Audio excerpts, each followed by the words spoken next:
here.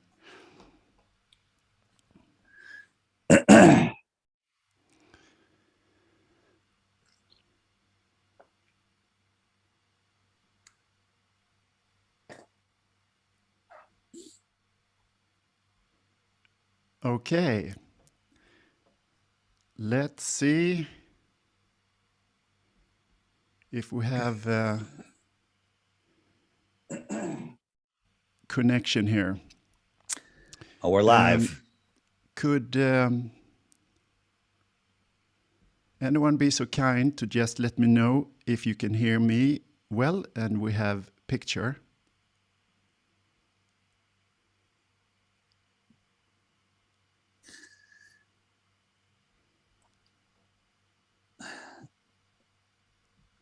And let me know if my volume is good, because Björn is having a hard time hearing me, and I think my volume is good. Okay, so we have connection here, reading you loud and clear. Yes, very good. Okay, so now we're going to check David's sound. Do I sound like a New York Jew? Anybody? Just throwing it out there. Man, I don't. It's my you voice. Can hear David well. Okay, you guys can hear. Can you? David, can you hear me? I think you have. There is a double sound. Wow, I don't hear a double, but everybody else can hear me. Maybe you have a. We'll do it live. I don't know. I'm gonna try again.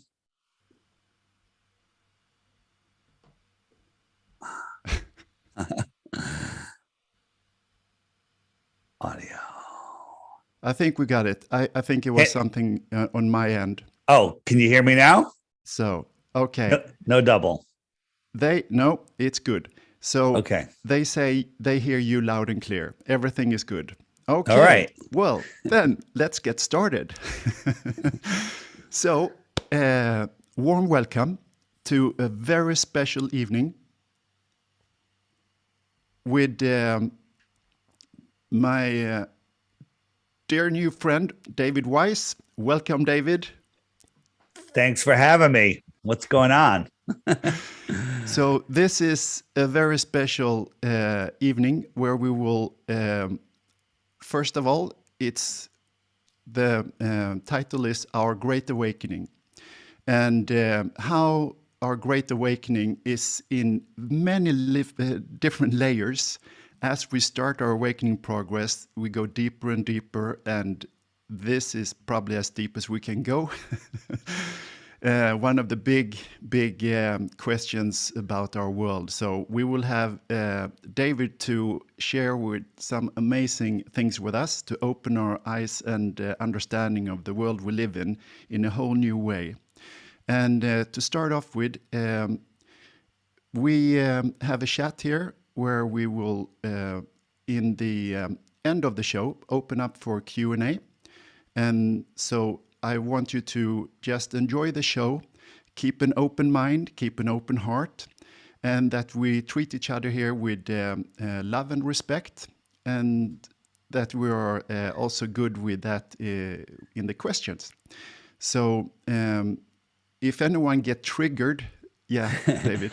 I have a question. So from the sound of your opening, it sounds like there could be a good portion of your audience that is not on board with the flat, stationary, horizontal Earth. Exactly. Okay, so I'm going to make it easy on you guys. If you think that he has lost his mind and is having some lunatic on, I'm offering 3 Bitcoins for 1 proof that we live on a globe. But you have to listen to the show first. And then at the end, come to the question and answer, present your 1 proof of the globe, simple, and you win 3 Bitcoins. So you heard that. Okay. All right. So, and by the way, just for the record, proof of the globe is not you're a moron, get out of your mother's basement, did you go to school? Those are not proofs of the globe. Okay. So you have to bring something a little better than that. So there we go.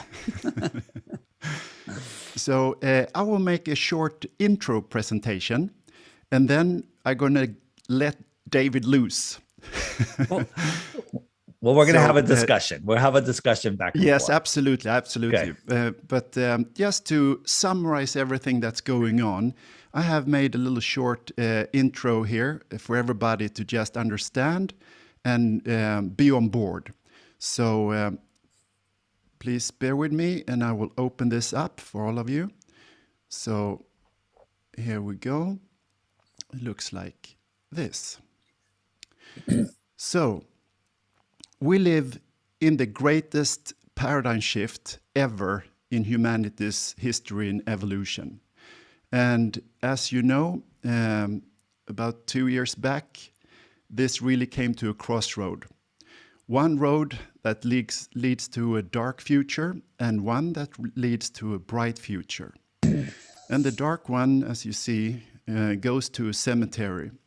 And the bright one leads to a new era, the golden age of Aquarius, and how we can help to co-create the dream many of us have inside of our hearts, which is called heaven on earth.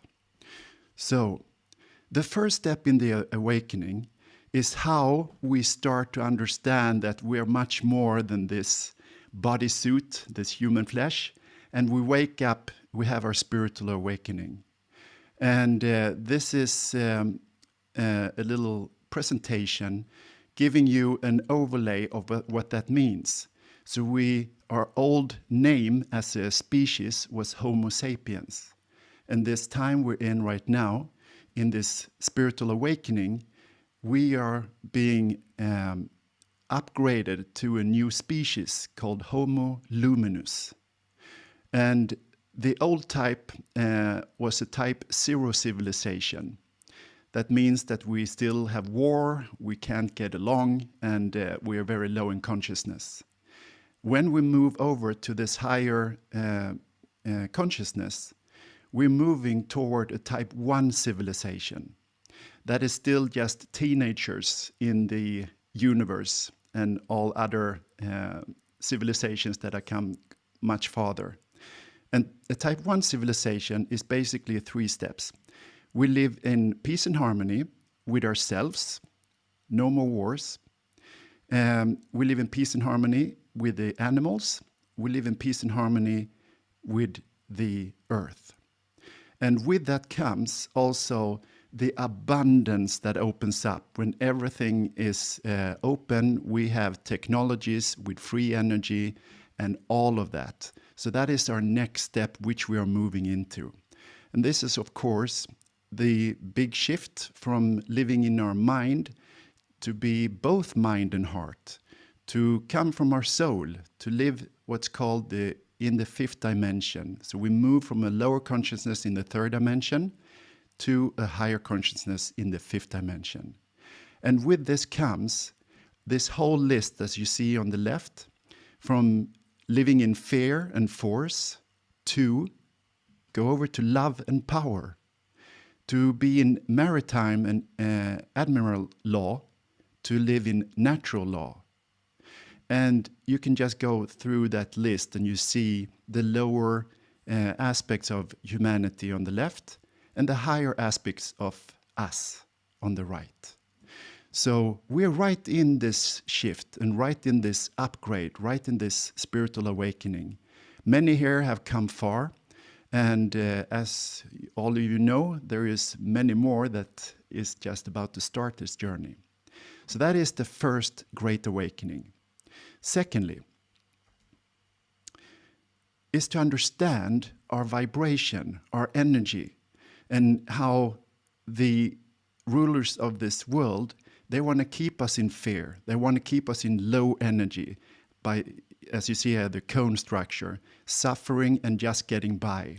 But as we wake up here, we leave those lower energies and those lower ways of expressing ourselves and being to higher, where we come into our heart again and we walk the path that everybody masters before us has walked toward enlightenment, to be fully awake.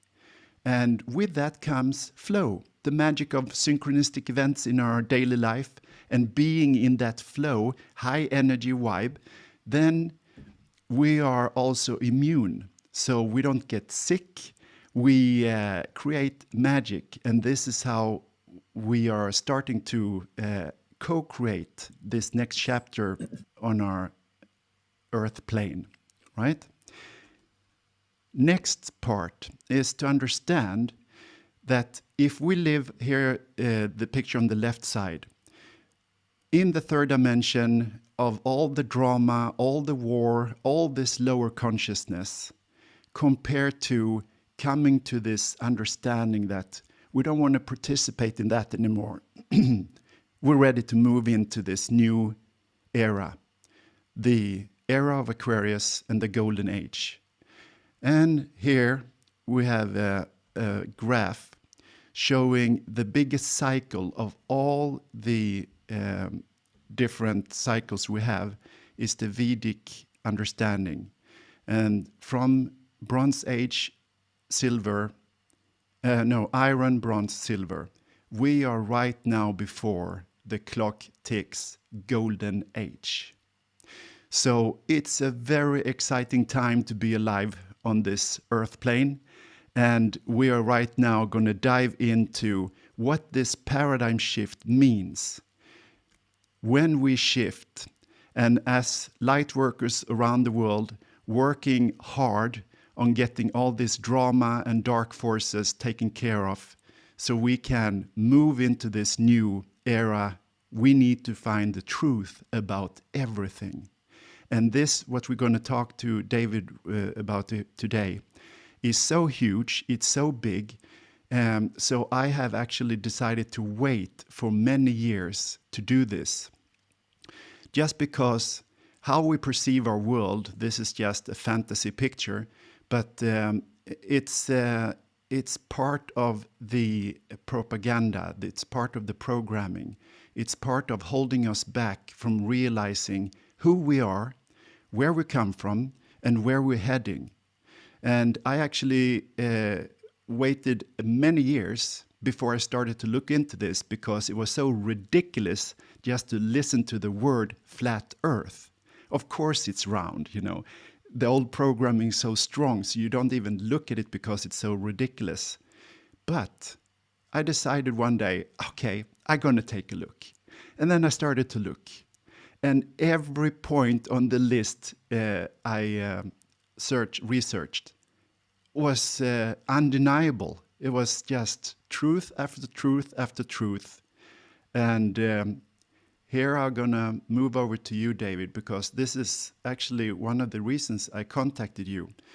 When I heard that you also had this journey of moving from that thing of being in the programming, and you decided to look into this to really make everybody know it's a big lie. The earth is not flat. I think that's how you started yourself. You want to debunk the whole theory. We all started the same way. You just told the same story. I didn't look into it because it's so ridiculous. Then you looked into it just to shut it down, to make it go away. And here we are. You know, it's one of those things that the programming is so strong that if you don't look into it, you'll just remain in what I call the matrix. And the matrix is the heliocentric system. Okay. It's a prison for your mind. You know, that movie documentary, The Matrix with Keanu Reeves, is literally spelling out the whole thing, the whole mind control that we're in. And the way this world works is they're always casting spells on us with movies, with the news and everything. They're just casting spell after spell after spell. And people don't understand how this world works. You know, signs, symbols, numbers rule the world. And people are like, oh, I don't believe any of that. That's fine. The elite do believe it. Right. And it's not about belief. It's about knowing. And when you understand, you know, that we're not on a spinning ball, everything else opens up. And now you showed, we're in the clock going into the golden age. I'm with you. I think there was a golden age here, or, a much better world not that long ago. I don't know how long ago it was, but not that long ago, there was, and there's evidence everywhere.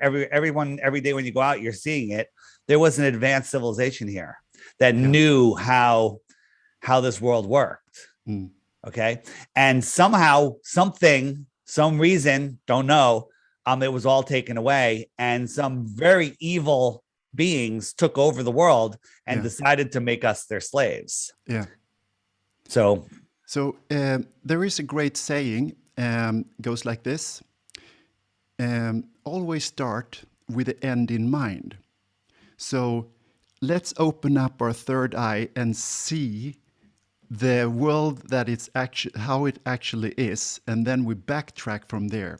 I would love you to share some great pictures of the firmament and the and also, I think it's degrading to call it flat Earth. I think we should name it Earth plane. Earth plane is good. True Earth is good. Level horizontal Earth is good. But at this point, I need to get people's attention. I love flat Earth. I do, because it's just degrading. I think it's degrading because you've been programmed that it's bad. Exactly. I'm unprogramming everybody. Unprogramming everybody. Everyone now knows that the Earth is, and by the way, flat is not a shape. Horizontal is not a shape. Level is not a shape. Okay. Right. So it's not, people go, what difference does the shape of the world make? It makes no difference. The difference is the lie and knowing who you are, where you are, what this place is. I mean, the ridiculousness of the Matrix is that sun behind you. You would have to believe that you're falling over backwards towards me, away from it, faster than the speed of sound in the heliocentric model, right? This sun right here, I'm up at a balloon, 120,000 feet. The Earth is spinning 1,000 miles an hour underneath me, and that sun should be dropping down to my physical, non-physical horizon. It's all so ludicrous that once you look at it, then you can't unsee it. I mean, there's no flat earthers. When I say no flat earthers, there's a couple of liars that say they were flat earthers or were flat earthers that have gone to the other side for financial reasons. Okay. Yeah, exactly. There's so many in the spiritual community that they go out, and when they are asked, they say the Earth is a sphere.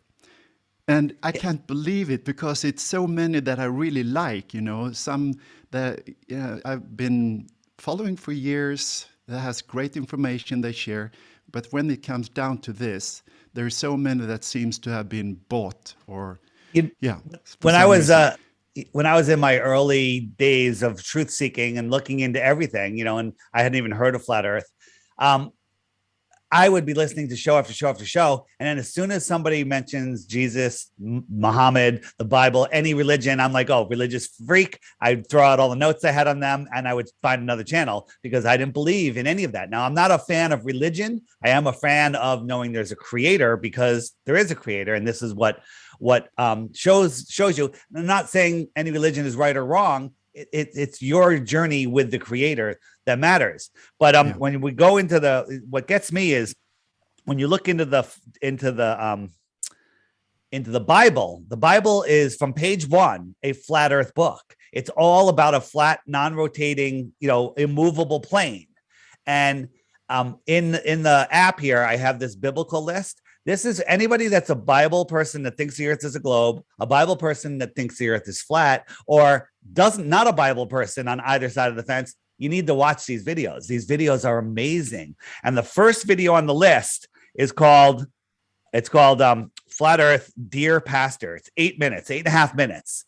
And this is a pitch to pastors. So if you're a flat earther, you're going to a church, you want to get your pastor's attention, encourage him to watch this 8-minute video and then have a conversation, because there's no one that can watch this video and not have questions, not be curious, unless they're a deceiver. If you can get your pastor to watch this and he's unwilling to have the conversation, you need to find a new sanctuary.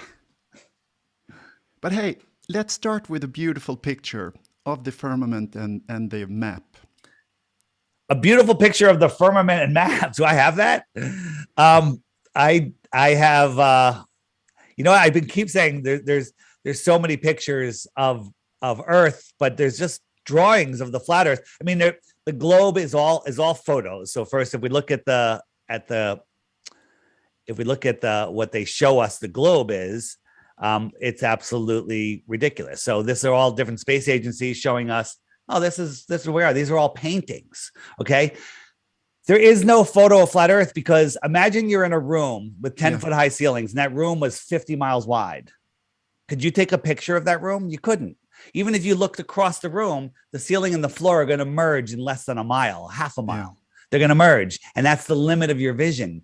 So you're going to be living in a circular room. If you're in the middle of a room that was 10 miles by 10 miles, 10-foot high ceilings, you'd look around and you would see a big curved horizon around you. And you could convince yourself that that room was a sphere. Do you understand? Yeah. So just real quick for those of you, the limit of your vision on a flat Earth is where the sky meets the ground due to perspective. Okay. And it all just comes together at your eye line. And that's the distance you see. So this person can see the same distance in all directions, right? How about we do this? I can open up so you can share, so it comes up on the big screen. Well, you can just present me, because I can only share here. That's fine. And so here's the limit of his vision. And if you draw a line across it, this is the curve that you see. That's just the limit of your vision in all directions, right? On a sphere Earth, you're required to have a physical horizon. So here's the Earth. And if my fingernail is a boat and I'm sailing away, what happens when I go over the physical horizon? I disappear from the bottom up, right? And if you zoom in, you still can't see me. You know why? Because zooming in doesn't make any difference on a physical horizon. The boat goes away, disappears over a physical horizon, right? But we don't live on a sphere, right? If we did live on a sphere, you would have things disappear on the over the horizon like that.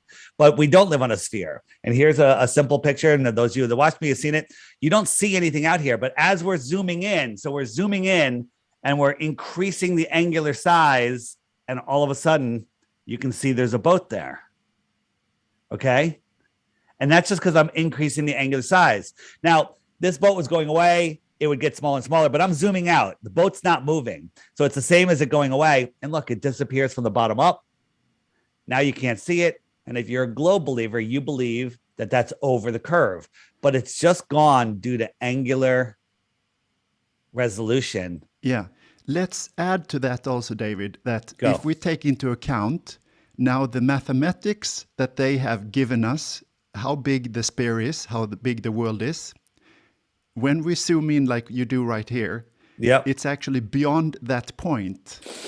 So we shouldn't be able to see it. Right. So people don't realize, we're told that boats go over the horizon, but the Earth is too big for you to see the curvature. Same, they say both things. Both of them contradict each other, right? You can't see the curvature of the Earth no matter how high you get, but you can see a boat go over the horizon, right? They don't realize that using their math, at 3 miles, a 6-foot tall person should see a physical horizon at 3 miles. Okay, because according to their math, the globe drops 6 feet in 3 miles. So if I'm standing at the edge of calm water, I shouldn't be able to see the surface of the water beyond 3 miles.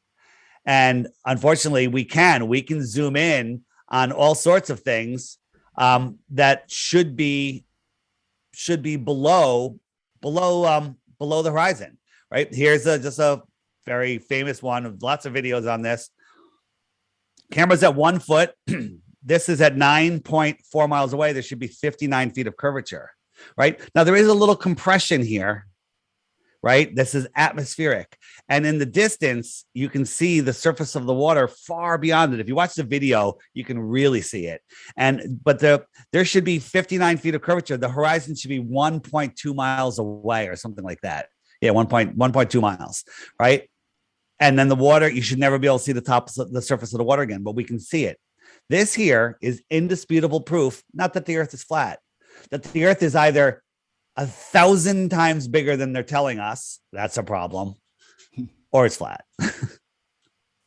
Okay. So, but even at 1,000 times bigger, there would be curvature. And we have infrared shots that we can see so far. It would have to be many thousands times bigger. And that's a problem in itself. Exactly. So do you have an old map? An old map, sure. Of the world. So before, into the mid 1900s, mid to late 1900s, the Gleason's map, which is this guy right here, Gleason's map. Actually open up so you can share it, so you get it on the whole. I cannot. This is the only way I can share. Feature me. Oh, okay. If you go to, you just click on my window, it'll become the whole screen. Let's see if we can do that. Or if you go up to speaker view on the upper right-hand corner of Zoom and just click speaker view. So whenever I'm talking, my screen will fill the screen and you'll be small. And then when you talk, it'll switch. Let's see. Figure it out. Well, this is the AE map. And a lot of people say, well, this is just a projection of the globe. And I'd like, well, how come they had this long before we ever shot a rocket up into space? Right? How did they know what the globe looked like before NASA or anyone ever went up high? Right? Universal Pictures, I believe, had it in the early 1900s, very early 1900s, the spinning globe that no one had ever seen. And then somehow when NASA went up for the first time, allegedly, it looked exactly like Universal's, right? Universal, NASA, same thing. Disney, NASA, same thing. So this is the most accurate map that we have. I think it's more accurate than even many flat earthers think, because if you look on my app, where the sun is the hour hand, okay? The sun is the hour hand. Now you can see here, I'm in on the East Coast of America. The sun's not attached to the hour hand. That's because we're in daylight fake saving time here, right? They're throwing off our body's sync by changing the time for no apparent reason. So it's really an hour earlier than they're telling us.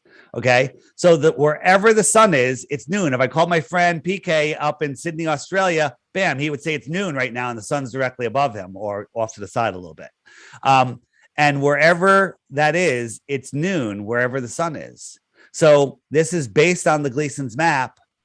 Something's real. I can call up a friend in Johannesburg and I would say, hey, where's the sun? And they go, oh, it's noon right now and it's right above me, right? It shows where it works. So how is that possible if this map is wrong? Exactly. Maybe you should also, since you started to mention NASA, there is a huge piece of the puzzle there at the end of World War II, when the Americans brought in all the leading scientists from Germany in rocket science and UFO technology to start exactly the founders of NASA, Operation Paperclip. And Werner von Braun was the leading scientist there. So maybe you could, give us a short presentation of that. So the leaders of NASA are evil occultists, magicians, animators, and and a Nazi. That's what they supposedly the whole Operation Paperclip. It's all a story, because the whole space race is a story. NASA, you know what? Maybe we went to the moon, but they showed us fake footage because we were in a space race because of the Russians, right? Nonsense. Russia, United States, they're all in on it together. What's going on in the world right now is complete and total nonsense, right? You're aware that nuclear bombs are fake, right?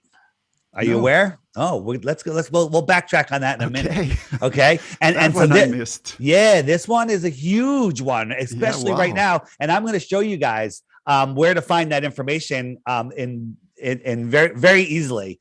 And then there's no question about it. So Project Paperclip is a story.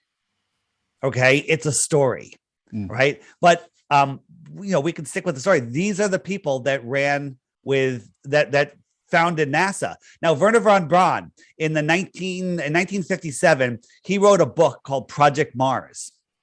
Okay, about a group of people that went to colonize Mars. And guess what the name of the guy that was the head of the group in the book?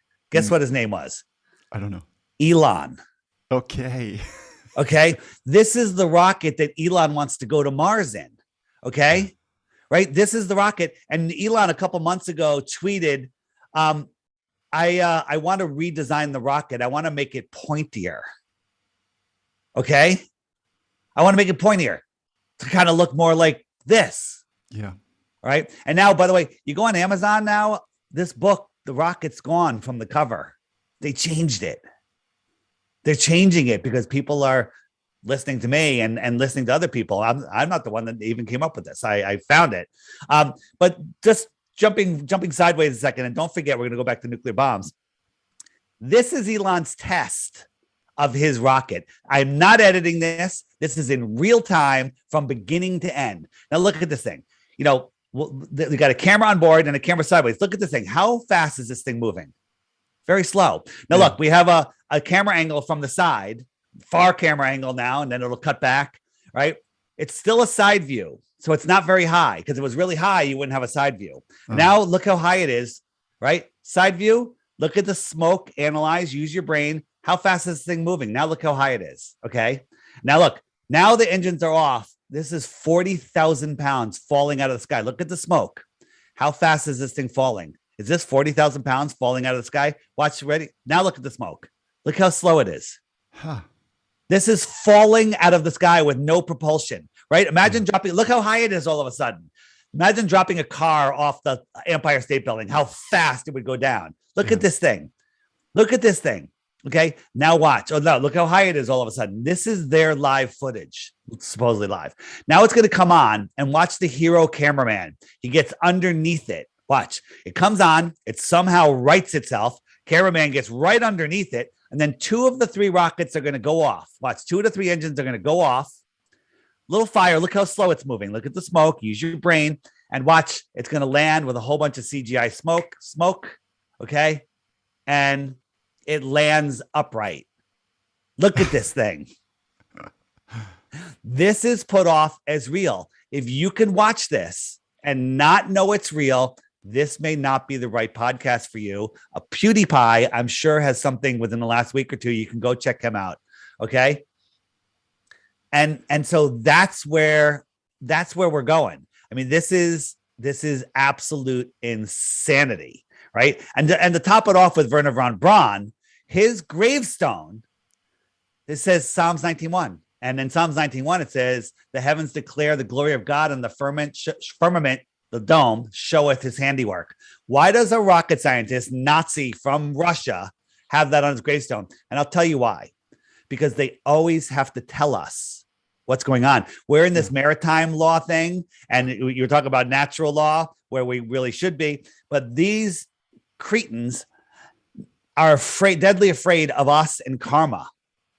They're afraid of karma. And so they feel they have to tell us. They feel, hey, if we tell them, we'll make it so ridiculous that there's no way they should believe it. And we'll even tell them, right? Yeah. Like, people don't know what's going on in the world. I don't know how awake your group is. Do you know who Klaus Schwab is? Yeah. Okay, of course. Go to a normie, regular person that got 2 or 3 of these and ask them if they know who Klaus Schwab is. They don't. Ask them if they know who the World Economic Forum is. They don't.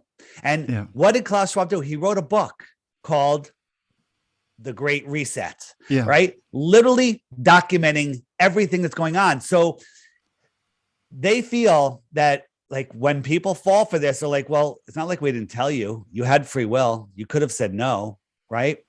All of this, right?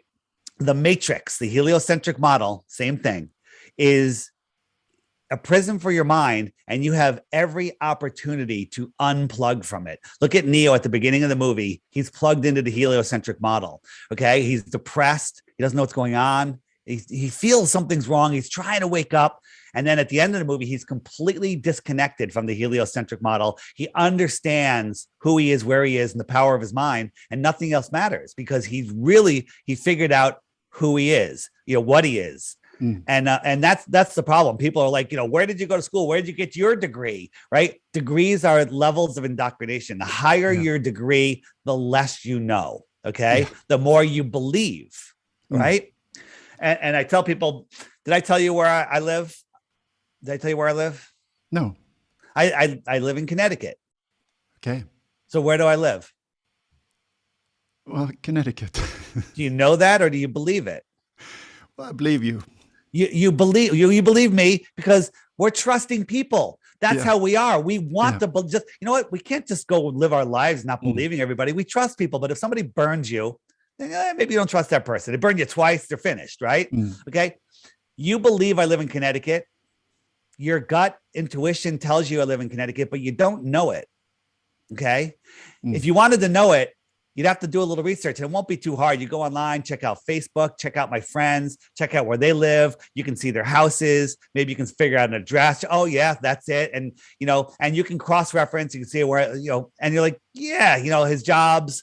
He lives in Connecticut. Then but people just believe they live on a ball because a guy in a bow tie said, boats go over the horizon on a ball. And as I showed you, yes, they do. But that's not where we live. That's not where we live. There's actually a thing I want to put in there. That is something that no one talks about. But to me, it's been bugging me in my mind for many years. And that is, if we live on a ball, we have day on the top of it, and we have night around the lower side, right? Go ahead. That's how they explain it. Now, we have a star system, which is 180 degrees of the 360, which is everything we have been shown. But there should be another big map of star systems underneath the Earth when it's daytime or when we have daytime.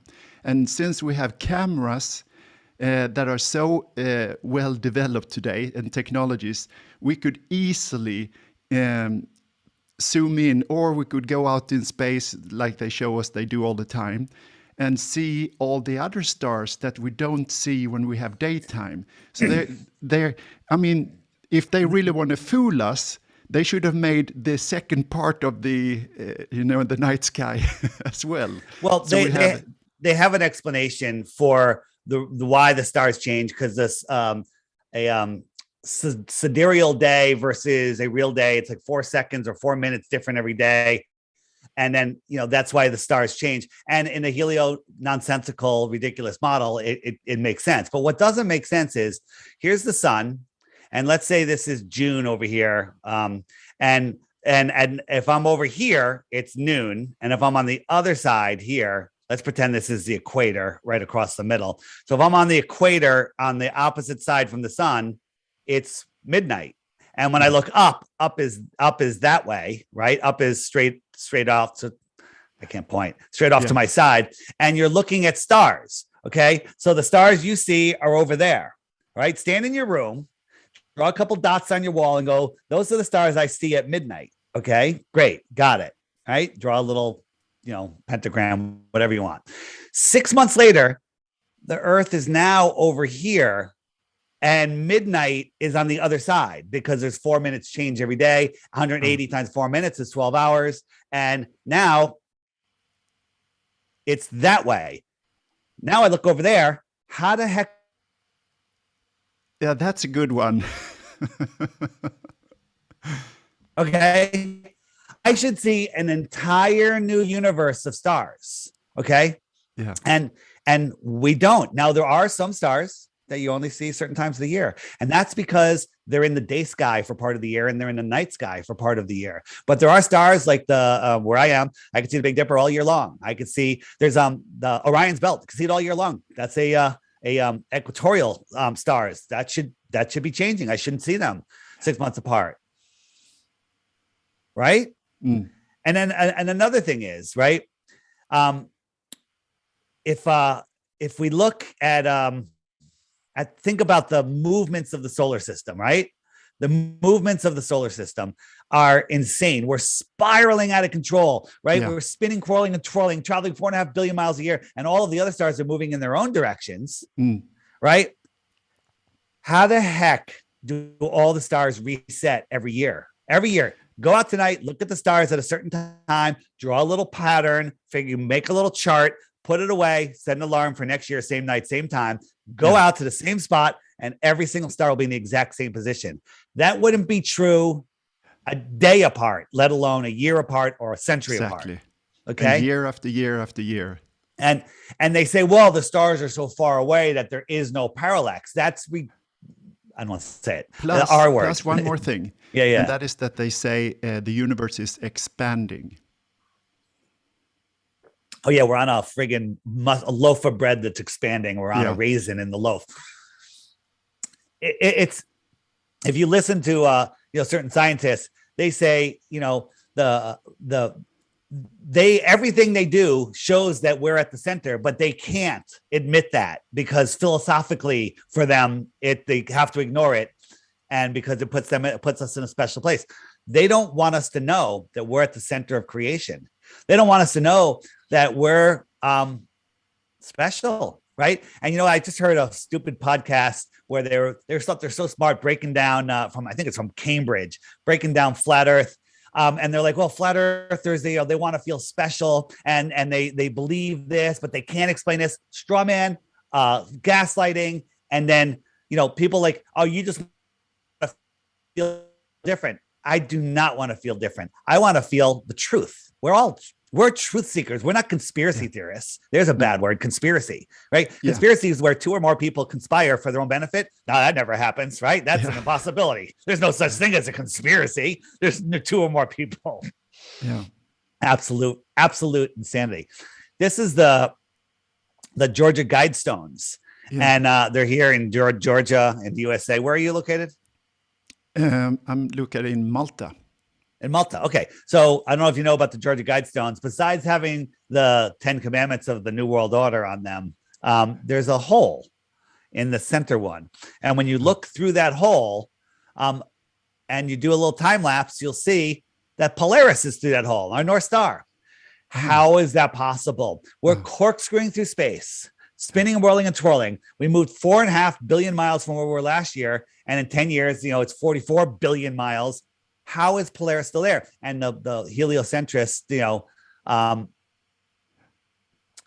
say, oh, because Polaris is so far that movement really doesn't matter, right? But then at the same time, they tell us, well, in 4,000 years from now, we'll have a new North Star. And 4,000 years ago, we had a different North Star. Yeah. That means the Earth is precessing. Well, do the math.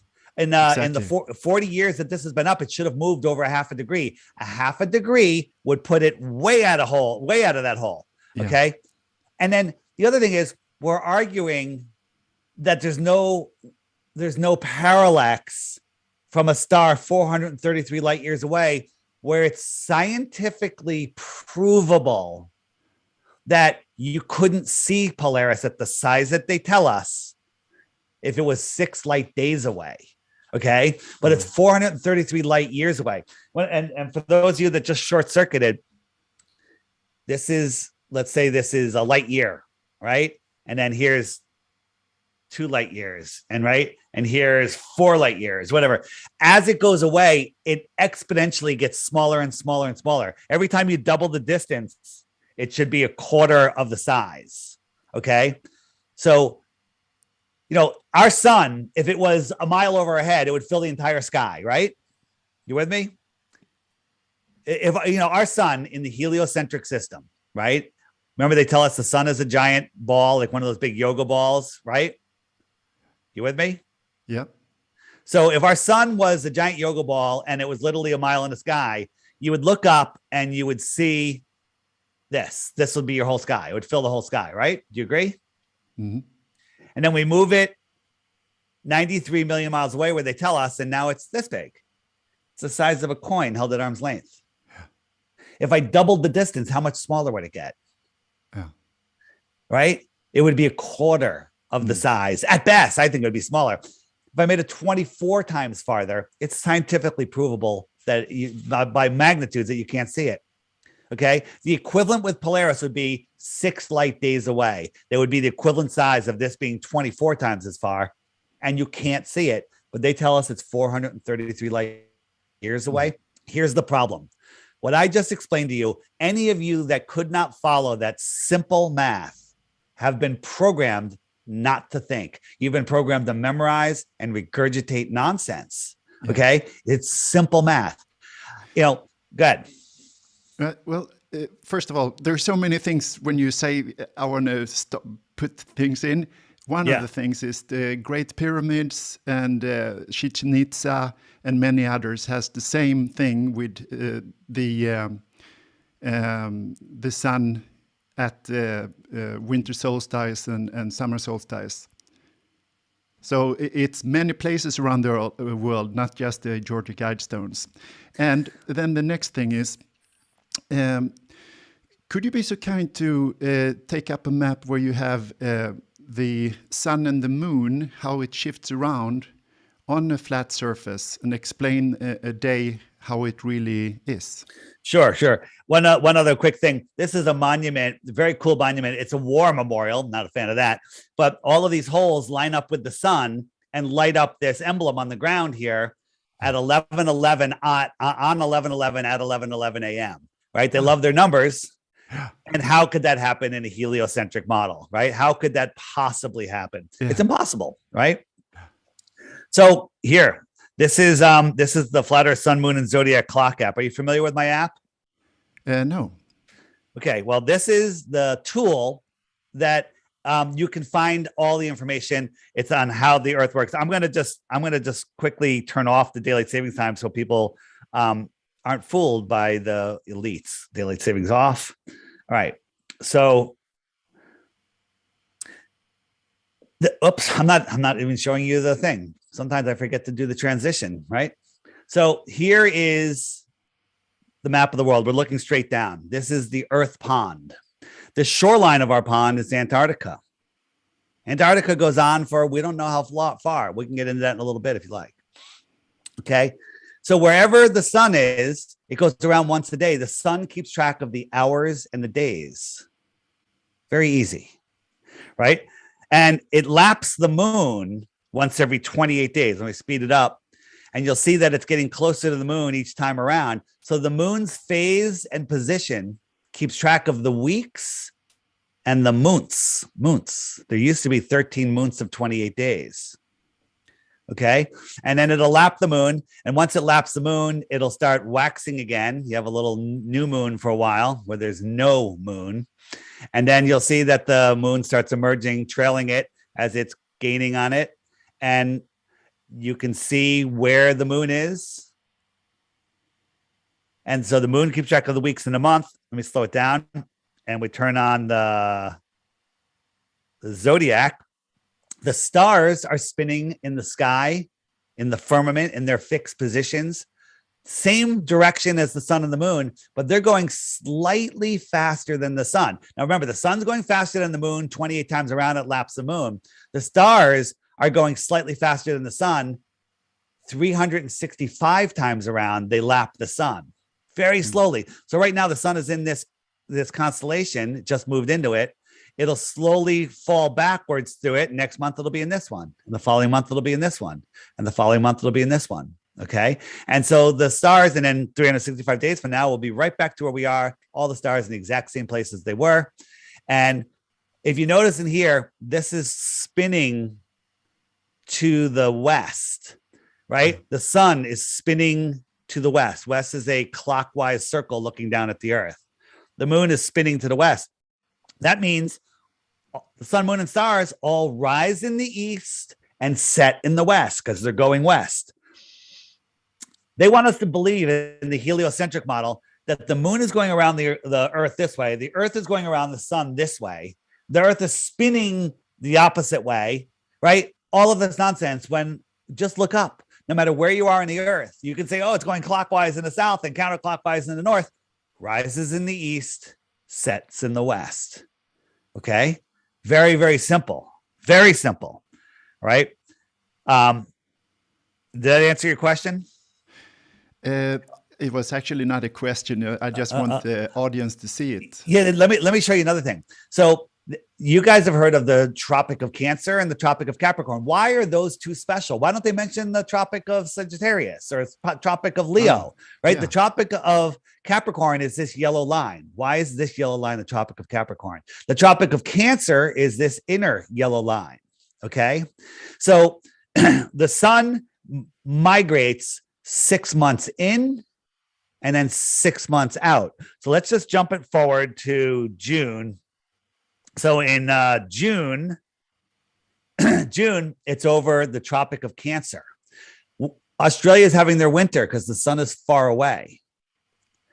We're having our summer because it's closer to us. Here in America, it's really hot in Miami, Florida, because Miami, Florida is right under the Tropic of Capricorn and the sun comes right over it. The sun is directly above them at noon, right? And it's warmer in all of the north because the sun is close. It's winter in Australia, right? It's really hot in the north. Now, in between the two tropics, that area is called the tropics. Yeah. Okay. The sun is in the Tropic of Cancer when it's here. Okay. And then 6 months later, I jump forward 6 months. It goes all the way out to the Tropic of Capricorn. We have our winter because the sun is farther away. Okay. And Australia has their summer. Look, it's directly above them.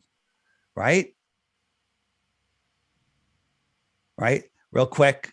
This is streetlights. We know that they're all the same height, but they're going down and going away. If you're standing under a streetlight, that's your summer sun. And the streetlight down the road is your winter sun. It's farther away. It's at the same height, but it's lower. It's lower. Point to the one above you, summer sun. Point to the one that's actually at the same height, but farther away. It looks like it's lower in the sky, just like we see our sun. That's how seasons happen. Seasons, when you really think about it, make absolutely no sense whatsoever on the globe. So if you want more information on seasons, right, you hit the question mark button over here, and up comes all the questions you're going to ask. But hey, what about seasons, right? Yeah. Click what about seasons, and up comes a playlist of videos that YouTube will not serve you, because when you Google, hey, seasons on a flat earth, or circumnavigation on a flat earth, or sunsets on a flat earth, or top 10 reasons the earth could be flat, right? You're going to get the same propaganda nonsense. Okay. Because Google has changed the algorithm where you can't find this information anymore. So this app will bring you all of that information. And there's also tons of other information. Like if you hit the web button, up comes all sorts of resources. For one, this is one of my favorites right here. This is Flat Earth Dave interviews. And if you click that, here's all my recent interviews, and look what's right there. All right. There we are, live, right? And I have this list alone is reaching close to 1,000, right? And there's all sorts of information. Like I just watched a video where a pilot says he could fly from here to, the southern flight, which is impossible on the flat earth. What you do is you go over here to debunking the debunkers, find that video that you're talking about, like this one with Kelsey, this pilot that has put this, put out by propaganda, pushed by YouTube, so everyone gets to see it. And then you'll find out that he's lying, and we show you how he's lying, and we show you everything. So all of the videos that if you come across a video that thinks debunks flat earth, guaranteed it's already been taken apart here. And it's not just us saying, no, they're lying. It's us showing you that they're lying, showing you that they're deceiving you. Right. And all sorts, we're going to get we got to remember nuclear bombs. Have you looked into mud floods yet? Yeah.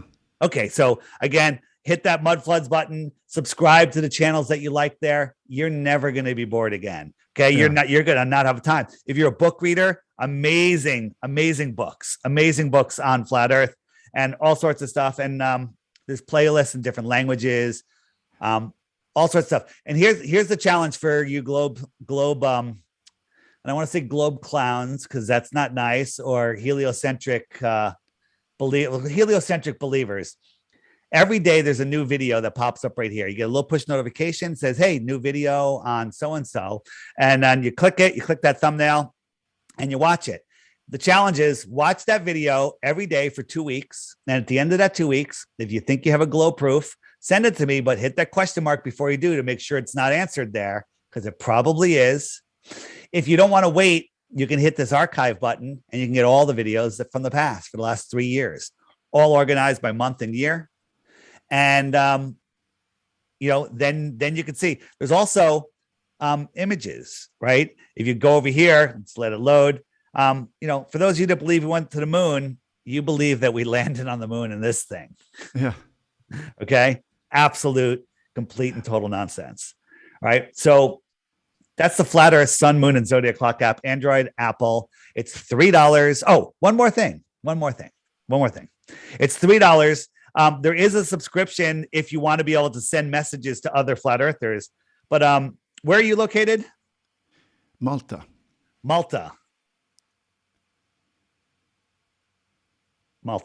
What? Malta. There it is. Let's see how many flat earthers are in Malta. There's a few. You got a few there. And so if you're there, you can tap on one of them and you can tap on one of the dots and you can send them a message. Right? You can message them. You can send out group messages to people within 50 kilometers or 10 kilometers, whatever you want, like you're having a meetup, right?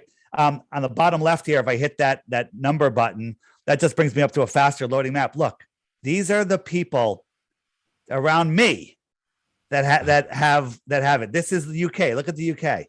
Insane, right? These are people that are awake and aware. People are finding jobs on here. People are finding new friends on here, and people are finding new spouses on here, new boyfriends and girlfriends, because every single one of these blue dots is awake and aware. Very attractive when someone's awake and aware. They're all your best friends.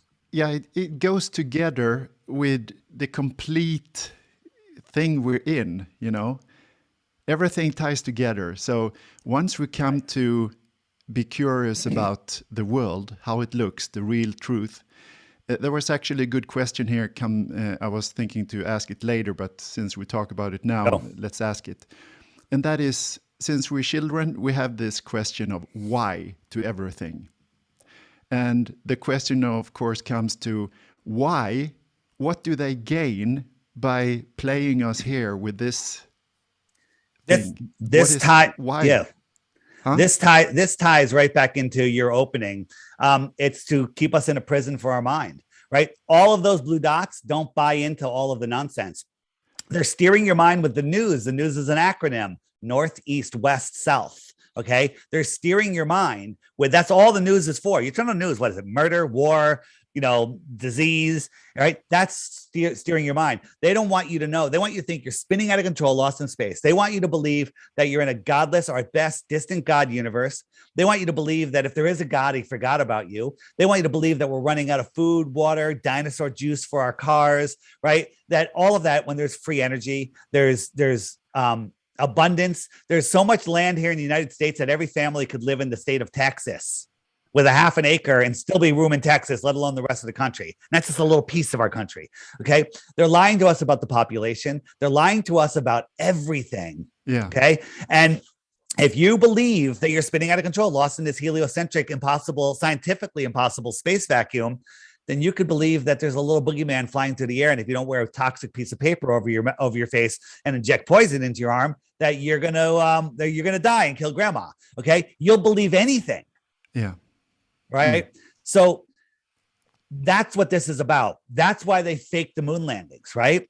And so, in the 1950s, they started 40s and 50s, they started exploring Antarctica, and Admiral Byrd came back and said, there's more land bigger than the United States that no one has ever set eyes upon, filled with resources that could, take care of the world's power needs forever or for hundreds of years. And they quickly said, you can't do that. We have to have the Antarctic Treaty. And they wrote the treaty, and every country in the world signed on.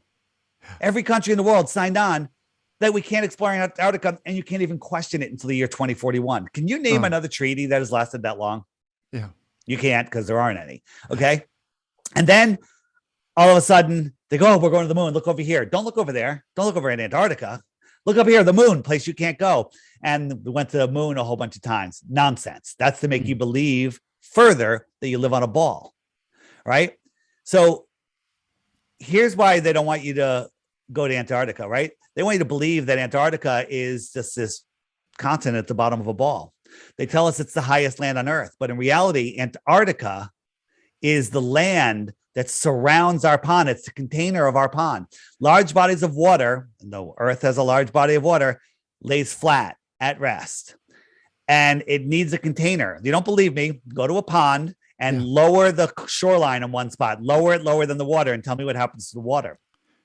David, do you have a picture of UN's logo? I do. So we just flip back and forth. Yeah.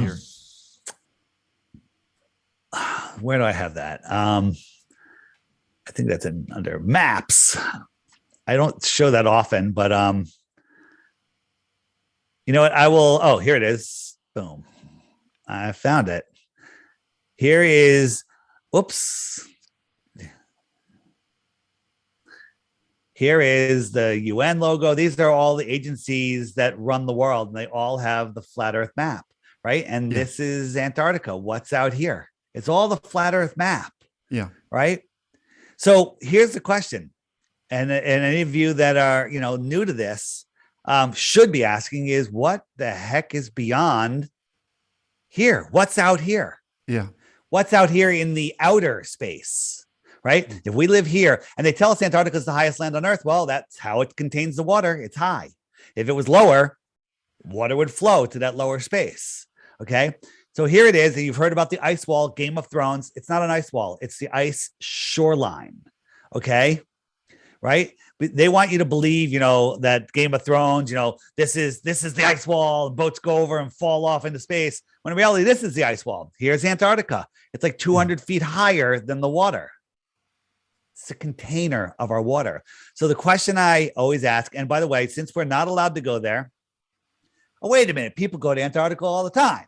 Well, yeah, there's 100 different companies that you can book a $20,000 to $50,000, 3-day visit where they'll bring you to that little peninsula. They'll show you some penguins and some ice and they kick you out. You're not allowed to independently explore. You're not allowed to bring scientific equipment, not allowed to do anything. And they kick you out. Okay. And guess what? Those 100 companies are all run by one guy. So it's one company pretending to be 100 companies competing against each other. Okay. Why is that? Why did John Kerry on election day go to Antarctica?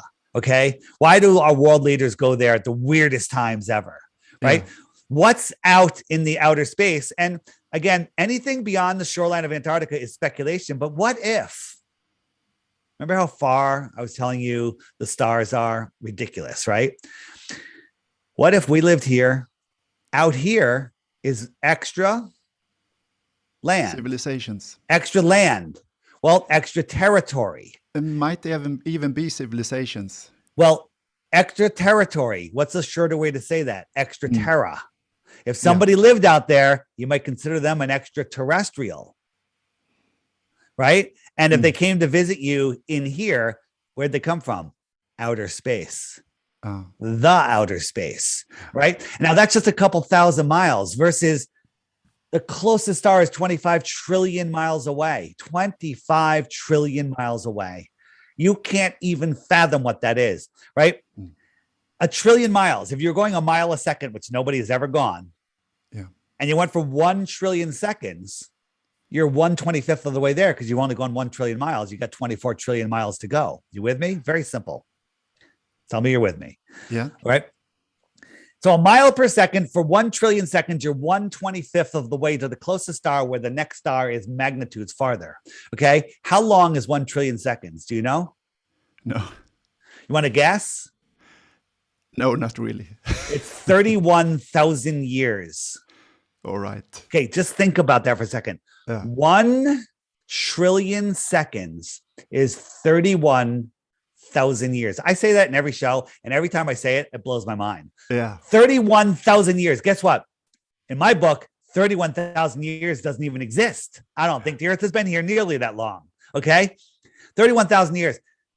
And you believe that aliens are coming from stars that are hundreds of trillions of miles away? Give me a friggin' break. They're coming from here on the Earth. the earth plane. It could be expanded. We could be just us in this dome. There could be other domes. There could be dome over dome over dome. There could be puddles, or there could just be this, or there could be something else. But we're not planets spinning in an impossible space vacuum. Also, before you leave this map, there is this other understanding that the moon is actually a mirror of this map. Have you found that as well?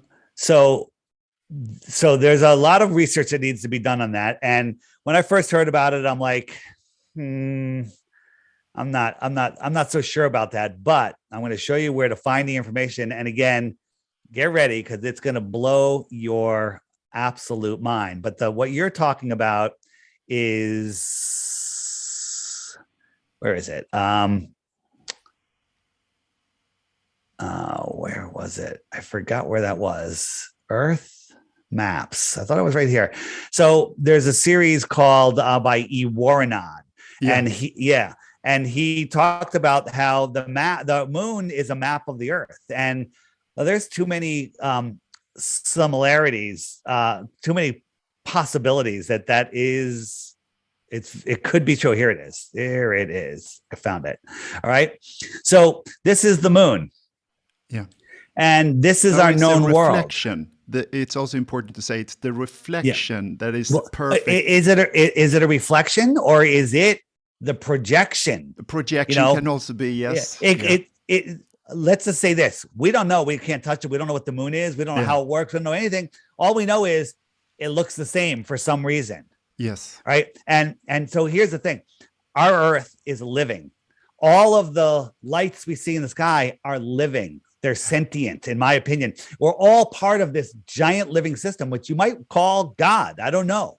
Okay. And we're all part of this system. Our soul is a spark of the creator. We're here in this meat suit having this experience. And our goal is not to lose control of our soul. The rules are very simple. Don't lose control of your soul. And if you kill somebody or break someone else's free will, you lose. You're out of the game. And again, back to what you started with, how they think they get free from karma is to tell us the truth. Yes.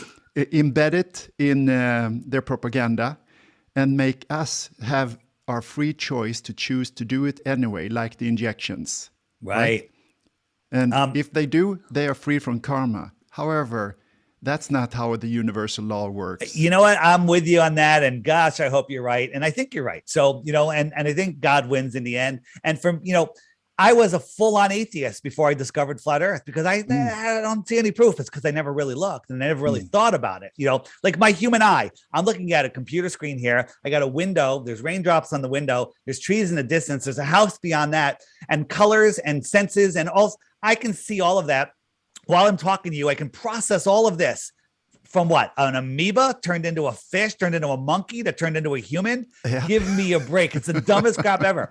Let me explain what this is real quick, and then I'm going to show you guys where to go with this. Yes. So this is our known world. This red line right here is where our North Pole is right now. You know how they say the magnetic North Pole is moving? It is. Yeah. It's moving slowly around here, and it takes 25,000 some odd years to go around, which is called a great year. Well, our sun goes around our magnetic pole, and it melted out this pond here. All this green area is our known world. So in 12,000 years from now, our North Pole will be over here, and our pond will be over here. And all of this green area will be ice aged. Okay. And maybe, and again, there's so much truth and confusion. There's amazing evidence that this very well could be true. They say in Antarctica, there's stuff under the ice. There's buildings, there's trees, there's tropical areas, right? Yeah. Well, that would make sense if this is moving, because Antarctica is everything that's outside of this circle. Right. And then as this circle moves, Antarctica becomes part of our known world. Why are all the elite moving to New Zealand? Why are they building, why are they, what's going on in New Zealand? So every 15 degrees, every 2,160 years is one move of the zodiac. It's an epoch, whatever they call it. I forget the names. But that could be, this is our greater earth, right? Yeah. And this is the whole thing, and it moves around. and our worth. I did a talk with Sophia Smallstorm called "The Outward Flow of Civilizations," and it's about how Incas and the Mayas and all of these different civilizations, they might have flowed outwards with a sun moving outwards, and then there's a new sun, right? You know how they biblically they say the sun is born under a star. The only star that a sun could be that somebody could be born under is the North Star, because all the other stars are moving all the time. The North Star never moves. Yeah. And the Bostock Saga talks about the life on Earth began at the center. Okay. So now, before you leave that topic, I have another topic on that. Go ahead. And that is all the pictures of two suns. Can it be that when the sun comes into that region, it actually coincides with another sun system? So again, the sun that we see in the sky, I don't even believe is a physical thing. I believe it's like a projection. Like if you take a magnifying glass and you focus it on the ground when you used to burn ants as a kid, I know you used to do it, don't deny it. And so you got that little sun there. If I lifted it up 6 inches, that dot that looks like a sun is gone. It's really not gone. It's just in the air. You can't see it. Well, I think that the source of the sun is beyond the firmament or within the firmament, and it's being projected as like a reflection or a projection into our reality. And we all see it in a position relative to our own. And what do I mean by that? It's like if you and I were standing at the beach and we were 20 feet apart and watching the sunset, you're going to see the sun. You're going to see the sun walking on the water to your feet. And I'm going to see the sun walking on the water to my feet, but I'm going to look over yours and I'm not going to see yours and you're not going to see mine. You could say I have a personal relationship with the sun that I see, and I see the sun in a different position in the sky. Well, how can that be if it's a physical object? So here's an experiment I did. So this is a sheet on 10 feet on the other side of the sheet. I got just a flashlight, which happens to look just like a sun. It's amazing, doesn't it? And so my girlfriend's standing to the left of me, and I said, "Where do you see the sun?" And she points, and she sees the sun right there. I see the sun over here. Yeah. I move over to her. She sees the sun there. She still sees it there. I see it over here.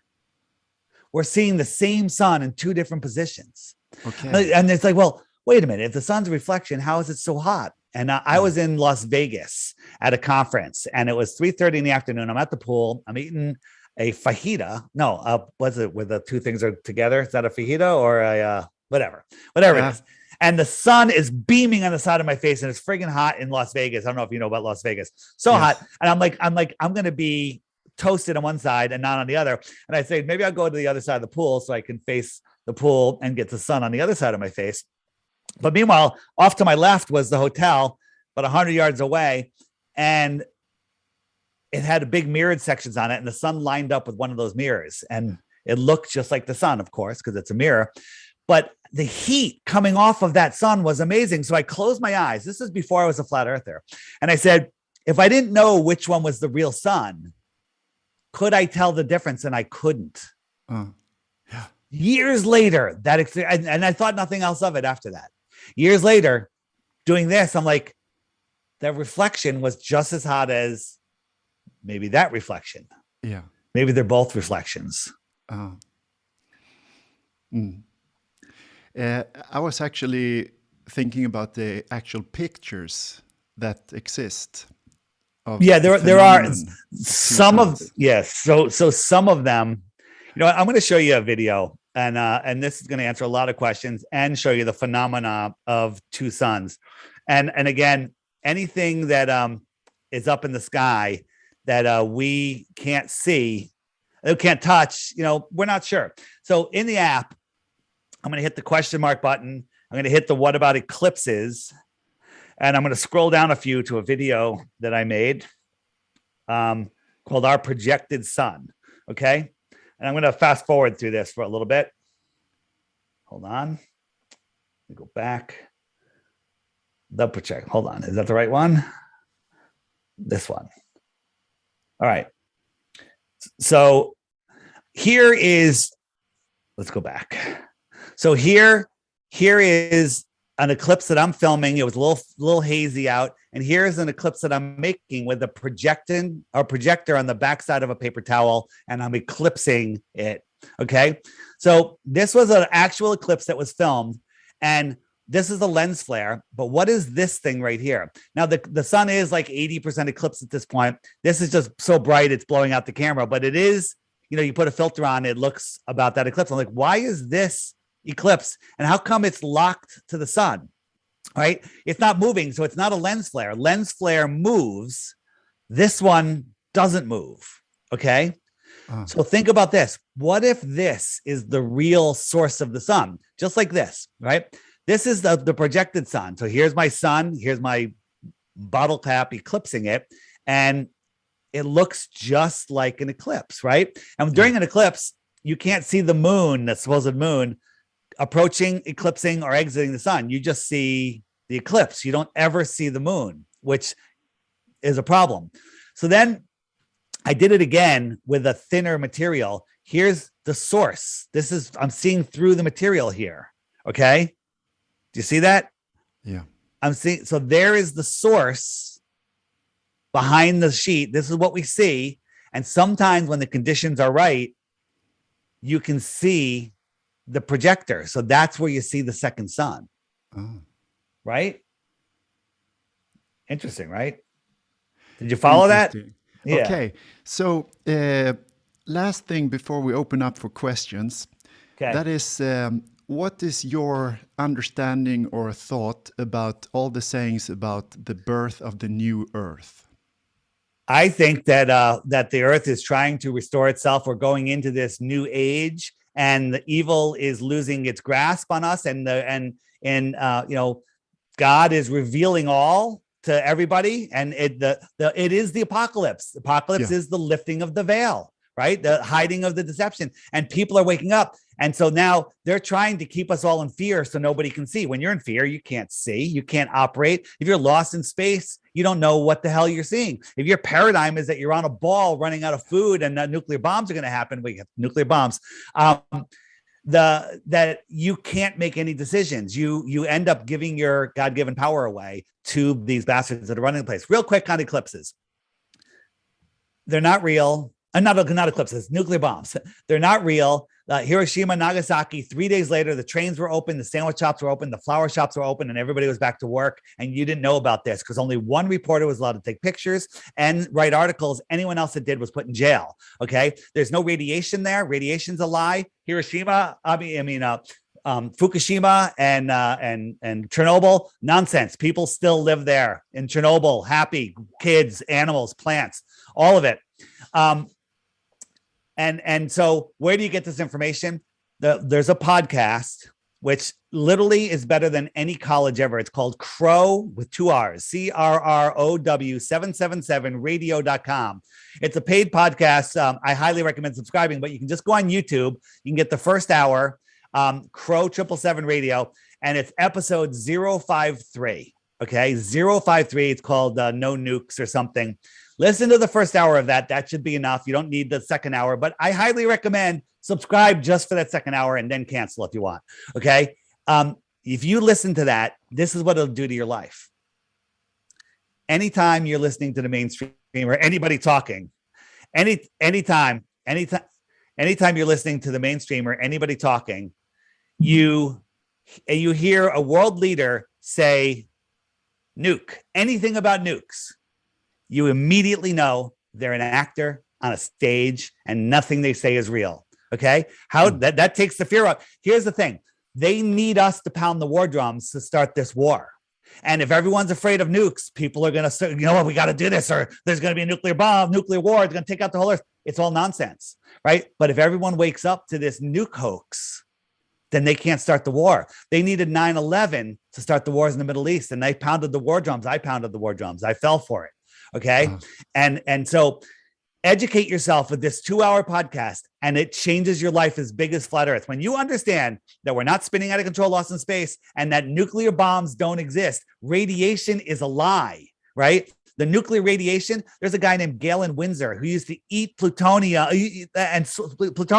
and swim in the radioactive pools, and he was fine. And then it's all a friggin' massive lie. It's so massive. It's unbelievable. What does a nuclear power plant. They're using plutonium. Yes, it gets hot, it boils water, and it turns pistons. Okay. It's a friggin' steam engine. That's it. Right. It's not what they tell us. And if you listen to this one well-researched podcast, 053, episode 053, Crow 777 Radio podcast. All right.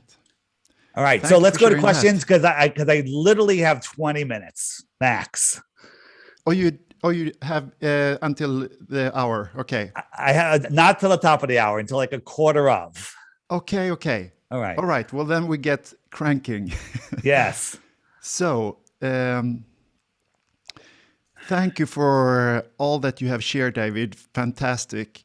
Now, let's open up for questions. So, guys, all of you who are in here today, feel welcome to give us the best questions you have.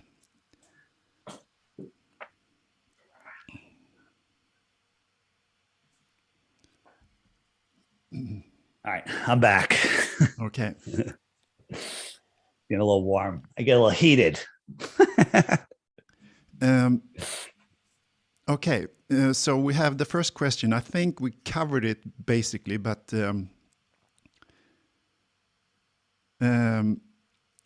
can you ask David what he has to say about astrology and its place in a flat Earth model? We actually showed that already. Well, let me answer real quick. I used to laugh at astrology. How could Mars being retrograde 25 million miles away affect my life when it can't even affect the tides? Then I found out that gravity is a lie. The moon isn't what causes the tides. And Mars is an energetic thing named after a god right here within the Earth system. And of course it affects your life. All of this stuff does. Astrology is the real science. Billionaires don't have financial advice. Well, they have financial advisors, but billionaires have astrologers, all of them. Yeah. Okay. And astrology is the real science. And there are good astrologers out there that think they're heliocentric, but as soon as they realize the Earth is geocentric and that we're a level plane, then they wrap their astrology around it and they become the world's best, most powerful astrologers. Go ahead. Okay. And I actually have a question also, and we haven't really covered the firmament and what your belief is. What is the firmament? Is that like a giant screen, or what do you think? You know, again, I can't touch it. I can't go there. Biblically, you know, some people think it's like glass-like. We had a NASA whistleblower that says at 72 miles, it becomes thicker like plasma, then it becomes liquid, then it becomes thicker, then it becomes solid. That's interesting. There's video of a amateur rocket hitting something going into that plasma, right? The Go Fast rocket. And that also proves the Earth is flat. Because it goes in a curve, so it slides on the inner ceiling. Oh no, that's different. That's different. The Go Fast rocket, it went up 73 miles and then it literally hit something. Here it is. And it gave us an uninterrupted video feed. So the camera's looking down. NASA would have cut, you know, edit. And this thing went up and it went kerplunk and you heard it. And then it floated really weird, like it was in some thicker substance. But that's one thing, right? And then NASA came out, you know, or not, I think it was NASA, came out later with some stupid reason why it stopped moving all of a sudden. They're like, oh, this yo-yo spin, anti-spin. That came out after we exposed it. But what happened was, why it was floating weird like this, all of a sudden you can see over here the moon. That's the moon, right? Well, this rocket took off in Arizona in the United States, which is over here, and the moon was over Australia. Okay. Well, if the world's a basketball and Arizona's on the top, that rocket was a fraction of a millimeter over the basketball, and the moon was underneath it. How did it see the moon? All right, let's go. Okay, since you have that map up, there is someone already asked it before, and I have it as one of my big things in my revelation, and that is when we fly around the world, it makes no sense, some of the routes. Can you please show the best I'll of show that you evidence? a couple of southern flights. So southern flights absolutely prove the Earth is flat. If you're in the northern hemisphere and you're going from any location to any other location in the northern hemisphere, northern to northern location, any combination, would you ever need to cross the equator to get there? What do you think? Would you ever need to cross the equator to go from one northern location to another northern location? Yeah, no, why should you? You wouldn't, right? And no one ever does. Okay. But then in the south, if you're going from a southern location to another southern location, would you ever need to cross the equator? And the answer is you shouldn't, but they do, right? So here, this flight goes all the way up to Los Angeles and then all the way down to Lima, Peru. Why didn't it just go straight across? And the answer is because this is the flight route, right? It makes absolutely no sense on a globe, makes perfect sense on a flat Earth, right? Here's another one. Here's another one. It goes all the way up to Doha and then all the way back down, right? When in reality, Doha is on a straight line, right? This crosses the equator twice. Why do southern planes cross the equator? Well, Antarctica is too cold and too dangerous to fly over. Nonsense. Absolute nonsense. And then without going through all of them, I'm going to go to a couple emergency landings. Occasionally, there's an emergency landing and the flight has to land right away. Well, on this one from Dallas to Beijing, it stopped in Calgary, 1,000 miles off its path. Why did it go all the way over there? The timing doesn't make any sense. Well, look, Calgary is right on its path on a flat Earth. Yeah. Again, another one right here. Chicago to Doha went to Moscow. Moscow's 1,000 or 1,500 miles out of the way, whatever it is, right? It's right on the line, right? And so people say, well, you're just showing a bunch of memes. How do I know you're right? And here's how I know you're right. Eddie from Flat Earth USA Banjo YouTube channel, he got this book, documented it all. Photos, images, news stories, clips, flight routes, everything, times, the entire thing, all of them documented, absolutely proves the flat Earth. And guess what? This is a book. You can buy it on lulu.com, 16 emergency landings. And Lulu is having a sale that ends today. But you can also get it for free online as a PDF, right? But I love this book. It's the best coffee table book because anytime anyone comes over, if they pick up the book, they're instantly a flat earther. They're done. Yeah. It's literally like if the COVIDs was real and it was covered with COVIDs and they touched it, they're done. They're finished. Okay. All right. So let's see here. Many questions comes in. So one more of things to show. David, can you show some NASA hoax stuff? ISS misses, underwater, bubbles in space, films in spacecrafts, lids, and so on. If they're faking space once, they're faking space. This is Don Pettit, the dumbest guy on Earth who became an astronaut. He was showing how he took a piece of plastic, taped it together, and he was drinking coffee out of it. But when he was doing his little trickery, the coffee came out of sync because it's CGI. It came out of sync with the camera, right? And that there is no absolute, there's no explanation for it whatsoever. Here's another one. These guys, Chris Hadfield loves playing his guitar, and he's upside down. Really, he's in another room. These guys are in green screen rooms, and the other guy's holding a microphone, misplaces where Chris is supposed to be because he can't see Chris except on a monitor, and he stuck the microphone into his neck. Okay, that's impossible. Can't be real. All right, and it makes absolutely no sense. Here's another one. This is one I like. These guys are hanging from wires. They're, I don't even know if they're upside down or whatever, but watch his hand. Look at the glitches on his hand and watch underneath his arm. The computer couldn't keep up. Green screen. It revealed the green screen. Yeah. Green screen, right? No other explanation whatsoever, right? This is one of my favorites. These guys, they're always flipping things around, flipping the microphone around. Well, in the back, this guy goes floating by way far away. And so I zoomed in, right?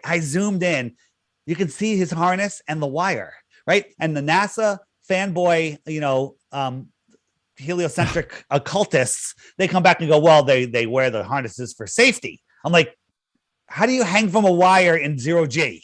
Okay. It makes no sense. And then on top of it, to make it worse, in the script, the guy in the blue shirt is supposed to hand the CGI hat to the guy in the green, but he accidentally moves his arm and the guy thinks, oh, he's passing me the hat, and he grabs nothing and puts it away.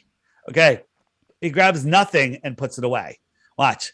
He moves his hand. He thinks it's the hat. Here it comes. Ready? Boom. Oh, there's the hat. Oh, I'll put it away. Oops, I missed it.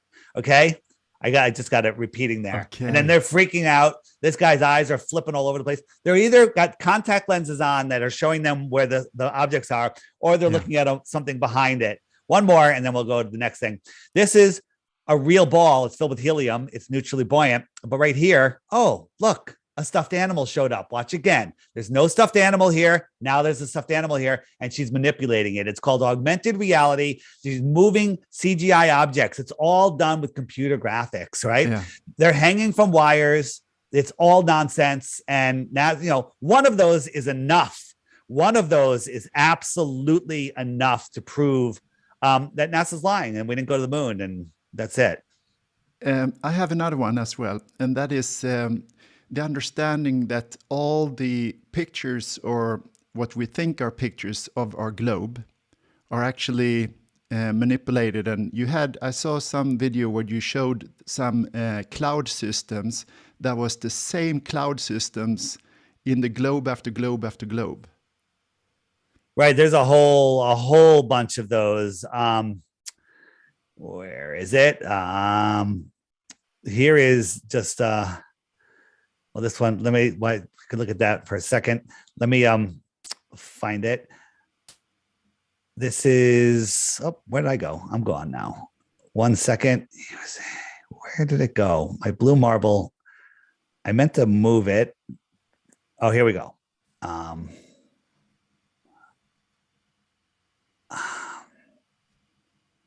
I am unorganized today. All right, let me get myself back in the picture here. This is the blue marble. And if you look down here, these clouds are stepped and repeated. And I don't know why I can't find the image that has that. Give me a second. Blue marble strips. Is that it? Here we go. Got it. Let me just put them side by side for next time. That way I never have to worry about this again. Here they are. Stepped and repeated. Okay. Stepped and repeated. They're the same clouds. None of it makes sense. And guess what? People will make excuses all day long. They're like, oh, well, you don't understand. It's a real photo, and they just made it look a little better with clouds. The guy that made it admitted he made the entire thing in Photoshop from strips of data that he just was told. Oh, look, there's more plankton here. Okay, I'll make that water greener. Oh, there's more foliage here. Oh, I'll make that area, greener again. There's a desert. Oh, I'll make that browner, right? And that's how he made it. Look at this. Photo or painting? Could be a trick question. What is it? Photo or painting? It looks like a photo. Yeah, it's a painting. Okay. Wow. What's harder? What's harder, to paint that or to paint this? Okay. A friggin' fifth grader could paint this. All right. Next. Yeah. So let's see. We have.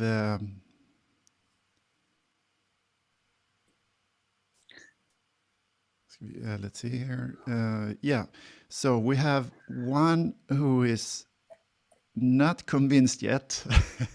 What's your proof of the globe? What's your proof of the globe? Yeah, let's see here. Ask about Egypt and ancient astrology about 20,000 years ago, which shows that it came with aliens. How is it possible with a flat soil? Well, first, we don't know what happened 100 years ago, let alone 20,000 years ago. The whole story of the pyramids is complete and total nonsense, right? There was an advanced civilization here in the 1800s, building things that we couldn't even fathom today. And the buildings are still here in every city. They're everywhere. Yeah. Okay. And so the whole story about Egypt and all of the stuff from our past is complete and total nonsense. We're told that these guys were in charge, Newton and Galileo and Copernicus, all of these guys, look, they're all Freemasons. No, they're all made up stories. Aristophanes, who discovered the shape of the earth in 2,000 years ago by using sticks and shadows. Well, that doesn't even work because it doesn't prove the earth is flat or anything, right? It works on both. Helios said, he said, parallel rays, here he is, no shadow. Here's his buddy, shadows. Well, on a flat earth with a small sun, no shadow, shadows. Same math says this flat surface is a sphere. Okay.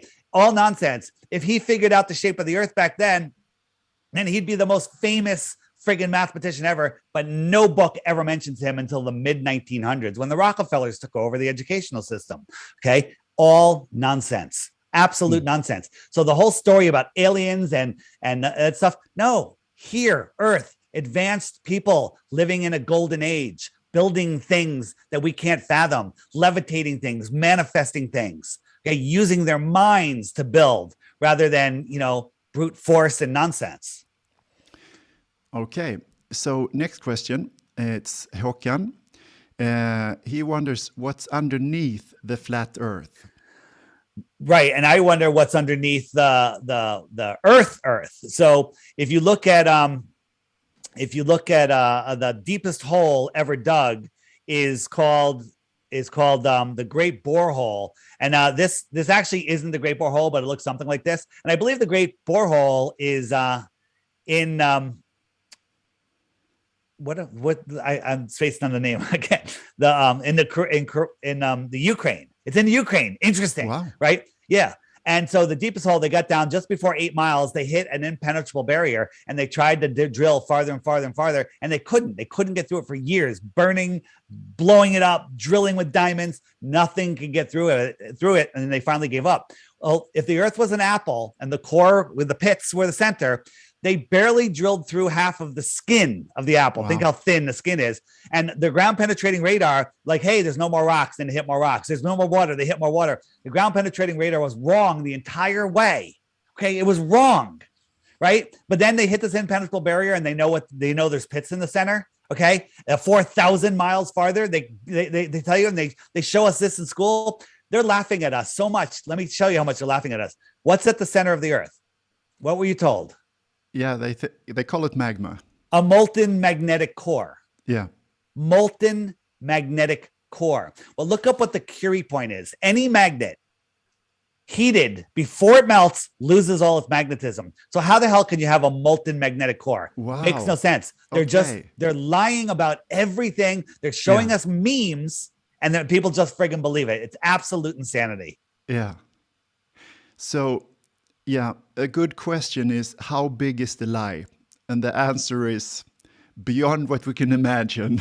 Beyond what even I can imagine, right? And I'm in flat Earth is the biggest thing. And then all of a sudden I'm like, whoa, Tartaria and these mud floods and these buildings and then mountains aren't exactly what they're telling us, and titans and giants, but all of that ties into the flat Earth. All of that is here. Okay, all of that works. The biggest thing is the Bible is like a history book. Maybe it's a future history book. Maybe it's a playbook. I don't know. This is mind blowing. Every one of those blue dots on the app, those people are never a gift, never a second of boredom. It's also a curse, because sometimes you're like, I don't want to go to sleep. I have so much more I want to learn. Like, I am never bored. I used to remember I got 2 hours to kill before I have to go do something. Maybe I'll stare at some Gilligan's Island or I Love Lucy or something stupid, right? But now it's like, oh, I got 2 hours. I'm going to research. I'm going to watch John Levy, right? John Levy does these 20-minute videos every week on Tartaria and the World's Fairs and our history. Amazing stuff. Amazing. Hit that mud flood button, bring food and water, call in sick, and have a good time. Yeah. So we only have 3 minutes left. And I think there was one man here, his name is Sven Bertilsson, who says he's still not convinced. And can you ask him? Signed off from being a member on the channel because I think this was so ridiculous. Well, here's the question I have. Also, the point is, it's an important point. And that comes from the ruling elite. They rule by conquering and dividing, polarizing us to believe two different things. So it's always the polarization game. So one of the biggest is, of course, this belief if it's flat or if it's round. So we're polarized even here. So it's what can we say to help us unite? It's about belief. Belief is the enemy of knowing. I used to believe the earth was a globe, but now I know it's not. What do I think the flat earth is? Well, that's a great question. We can measure distances that are too far. so we know it's not a globe? What is the construct of it? Is it, what's over us? What is the dome made out of? Is it a toroidal field? Is there another dome underneath us?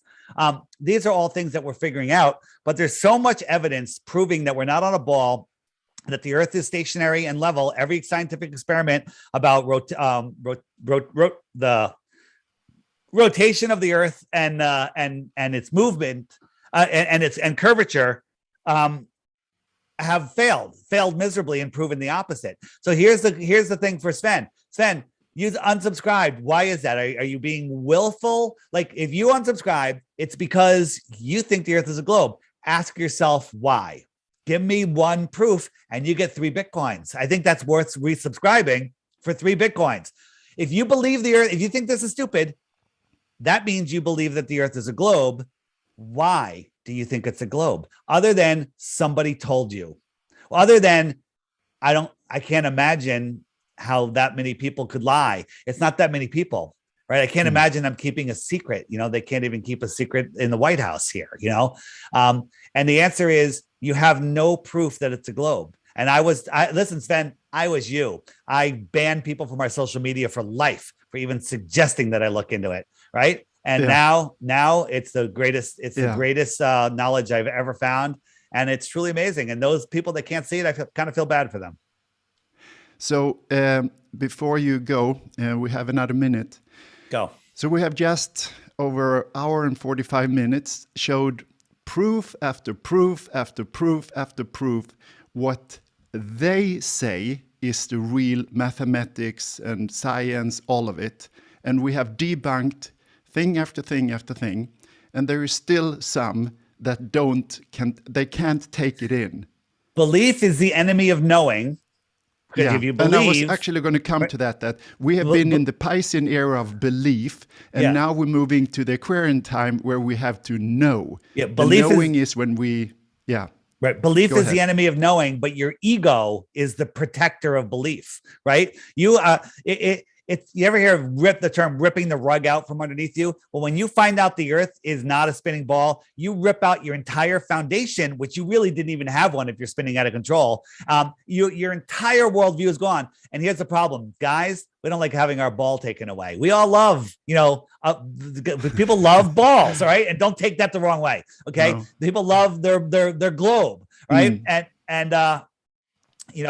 Nobody likes saying, their egos don't like saying, oh, my whole life's been a lie. I can't believe I fell for it. But once you see it, you're actually going to beat yourself up a little bit going, how the hell did I fall for this nonsense? Yeah. It's so stupid when you see it. But once you see it, you can't unsee it. And then and what difference does it make? It changes the whole world. I went from corporate America. I had my own company. I was with a couple partners making more money than I ever thought I could make. And then I walked away from it all to do this. Craziest move ever. Never been happier. Okay. Mm-hmm. So people say, I still have to go to work tomorrow. Well, guess what? I don't have to go to work. All right. And I'm following my passion, and my passion is bringing people together. It's doing everything. Okay. And there's so many people out there now doing this. I showed you the app earlier, the number of people on it. It's growing faster and faster. We're all coming together. So again, what I tell people out there, if you're awake to this, you need to start sharing it with other people. You need to help them wake up. Share my app. Share it any way you want. Share just videos from the app. Send people videos. Like if you're talking flat earth to somebody and they go, what about eclipses? What about this? Find the video on the app, send them the video. Okay. Yeah. Because not everybody will download the app. And help people wake up, because we now have critical mass where if everybody woke up one person a week, before the end of the year, the whole world would know. So this time is also called the era of the big disclosure. And this disclosure is the complete lie that we've been lied to from the very beginning. Oh, it's and here. The lies are just stocking up above each other, like we have showed here tonight. So again, before you leave, David, could you be so kind to share again the big question, why? You did it so good, and I think we could repeat that again. Why do they lie to us like this? Why does it matter if it's round or flat? It's not the shape that matters. It's the lie that matters. If you're lost out of control, spinning out of control in space, you don't know where you are. You don't know who you are. You don't know that you're at the center of creation. You think that people have control over you, but that's all in your imagination. If you don't know that your thoughts create your reality, if you don't know that there's abundance everywhere, there's water, food, fuel, energy, not overpopulation. If you don't know that, that the elite are literally trying to kill you, then you are lost. You're living in fear. You're not honoring the creation. You're part of the creation. And guess what? They're trying to steal that spark in you, that way I call your soul. They're trying to steal your soul. And if you give up your soul, that's on you. That's your problem. But if you maintain, follow your passion, understand where you are, it changes everything. In the app, if you hit the question mark and you go down to why the lie, okay, there's a series of videos in there that explain it way better than I did. Start watching those videos and then you'll go, oh, that's why. Now I see it. And they're better than anything you could watch on Netflix or anywhere else. Why the lie? Don't forget why the lie. Tons of videos there. And one other thing, under the web button, if you click this button, there's a playlist there of some documentaries. Instead of watching a stupid movie tonight or over the weekend or something, sit down with your friends, family, loved ones, whatever, and watch the videos on here. The first one is a bunch of military whistleblowers talking about how their weapon systems only work on a flat earth. Okay. Another great movie by Hibbler Productions, Flat Earth 21 Questions for Beginners. It's amazing. They're so well done. It's like, people used to pay $20 to go to a movie in a movie theater. These are way better. Sit down and watch these, educate yourself, honor the creation, find out, take your power back, become Neo at the end of the movie. Don't stay as Neo at the beginning of the movie, plugged into the heliocentric system. So for anyone who wonders where you can get a hold of it, I put links underneath the video here where you can find David and his app and all other things that David does.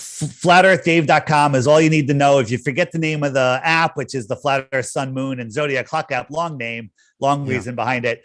But it's all at FlatEarthDave.com. Links to the app there. If your phone is having issues, it's a big app. If you're having any issues, there's a support link there. Click it there, send your information, what the problem is, what kind of phone you have, and we'll figure it out for you really quickly. So check it out there. My interviews are there, my YouTube there. I have nice short videos. My YouTube is DITRH right here, right there. That's my YouTube channel, and all my videos most of them are under 5 minutes. Okay. Right. And so for the beginners, just start watching those videos. They're all linked in the app. Everything's linked in the app. So the app is good because now you're stuck in traffic, you're waiting in line, you got some time to kill. Bam, you have it. Sit down and educate yourself rather than waste your brain. You know what? The elite tell us that 90% of our brain is unused. That's what they want you to believe. They want you not to use 90% of your brain, when in fact, all of our brain can be used. Yeah. Right. All right. Thank you for tonight. It was amazing, David. And I think we're going to have to follow up this because there's so much more to dive into, and so many people we barely touched all the questions.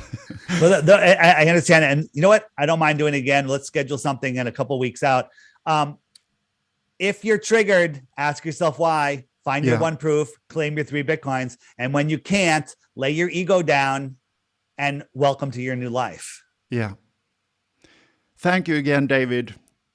All right. Awesome work. And thank you for being part of the awakening process here on the Earth plane.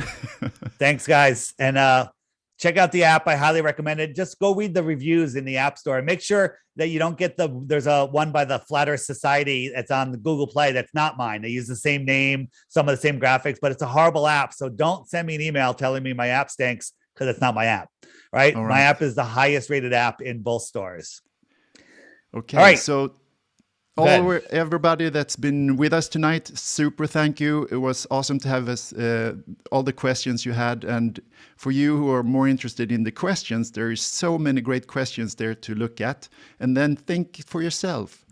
We have to start because one thing is to be told all the things. Another thing is to process it and start to realize, your own inner knowing. And that is a process for many. So we understand that it's not everybody who can absorb this right away. It's a process. Absolutely. And I've put it all in front of you. Now you see some doors that you didn't know were there before. It's up to you whether you look at them and investigate. And let me tell you something. Belief is easy. It takes no effort, right? It takes no effort. We talked about that. Knowing takes time, effort, and thought, but it's way more interesting than belief. Belief is, space and aliens and right. But in reality, everything's closer. Everything's here. Everything's more exciting. Mm. All right. All right. Thank you. The best to you, David, until we speak again. All right. Bye-bye. Take care. Bye-bye. Bye. Bye-bye, everybody. Thank you for tonight. And I see you soon again.